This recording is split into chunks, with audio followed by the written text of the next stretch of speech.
পশু জবাই করার সময় যে দোয়া পড়বেন, মানে যে কোনো পশু জবাই করার সময় যে দোয়াটা পড়বেন সে দোয়াটা হচ্ছে বিসমিল্লাহি ওয়াল্লাহু আকবার, আল্লাহুম্মা মিনকা ওয়ালাকা, আল্লাহুম্মা তাকাব্বাল মিন্নি।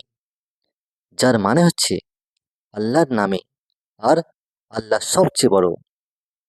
হে আল্লাহ, এটা আপনার নিকট থেকে প্রাপ্ত এবং আপনার জন্যেই। হে আল্লাহ, আপনি আমার তরফ থেকে তা কবুল করুন।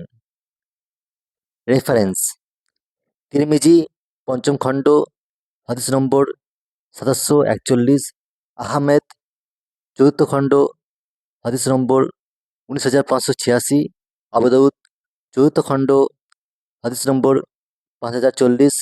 আরও দেখুন সহিহ তিরমিজি দ্বিতীয় খণ্ড হাদিস নম্বর ৩৫৪।